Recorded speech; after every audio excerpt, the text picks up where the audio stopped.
Kubera film review ఈ వీడియోలో చూద్దాం. మన శేఖర్ కమల గారు తీసిన ఈ ఫిలిం నాకు అనిపించిందంటే ఐ లైక్ ఇట్ భయ, చాలా బాగుందని చెప్పుకోవచ్చు. కంపల్సరీ చూడాల్సిన ఫిలిమే అంటే అవును, ఆఫ్ కోర్స్ చూడాల్సిన ఫిలిం అంతా ఒక డబ్బు చుట్టూ అయితే తిరుగుతూ ఉంటుంది. మీకు తెలిసిందే ప్లాట్ అయితే. ఒకసారి ట్రైలర్ చూడండి, మళ్ళీ అయితే ట్రైలర్ చూడండి. మెయిన్ లీడ్స్ బై మన ధనుష్ గారు, నాగార్జున గారు అండ్ రష్మిక గారు. ఓకే, స్టోరీ ఎలా ఉంటుందని చెప్పుకున్న తర్వాత కొంచెం డెప్త్ వెళ్ళి మాట్లాడుకుందాం. మూవీ ప్లాట్ అయితే ఎలా ఉంటుందని మాట్లాడుకుంటే, ఇక్కడ సిబిఐ ఆఫీసర్ అయిన మన దీపక్ అనే క్యారెక్టర్, అదే మన నాగార్జున గారు.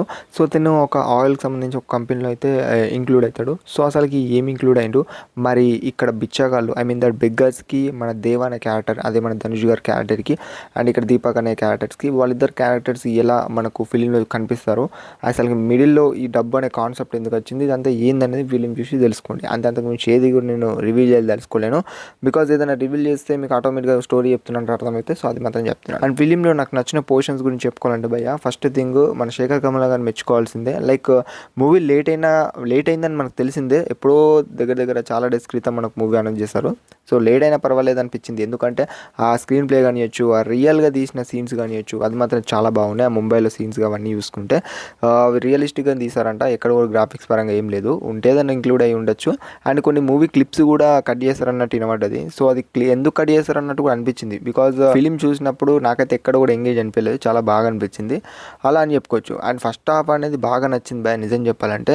సెకండ్ హాఫ్ కూడా బాగానే ఉంది, కాకపోతే కొంచెం క్రైమ్ ఇన్వెస్టిగేషన్ అన్నట్టు కొంచెం ఇంక్లూడ్ అవుతుంది. ఆ సీన్స్ ఒక్కటి కొంచెం ట్రాగ్లో అనిపించింది, అంతకుమించి ఏమీ లేదు. ఈ క్లైమాక్స్ పోర్షన్ చాలా బాగుంటుంది. అండ్ దగ్గర 40 minutes అలా ప్రీ క్లైమాక్స్ నుంచి అయితే ఫిలిం అనేది చాలా ఇంట్రెస్టింగ్గా, కొంచెం ఎమోషనల్గా అలా టచ్ అయితే ఇస్తుందని చెప్పుకోవచ్చు. దీంట్లో మన రష్మిక గారి క్యారెక్టర్ చూసుకుంటే మూవీని చాలా డెప్త్గా తీసుకెళ్ళడానికి తన క్యారెక్టర్ అయితే ఉంటుంది. సో అది మీరు చూసి అర్థమైతే అని చెప్పుకోవచ్చు. అండ్ ధనుష్ గారికి మెచ్చుకోవాల్సిందే, ఎందుకంటే ఆ క్యారెక్టర్లో నటించడం అంత పెద్ద హీరో అయిన వ్యక్తి అని అంటే మెచ్చుకోవాల్సిన విషయమే అని చెప్పుకోవచ్చు మెయిన్గా చెప్పుకోవాలంటే.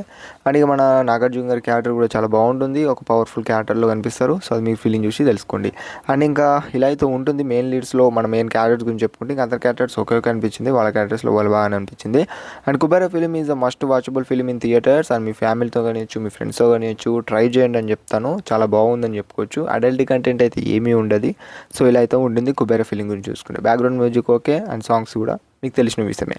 అండ్ దట్స్ ఇప్పుడు ది కుబేరా అనే ఫిలిం రివ్యూ భయ్యా. అండ్ ఈ వీడియో కనుక మీకు నచ్చితే ఛానల్ని సపోర్ట్ చేయండి. And thanks for watching guys.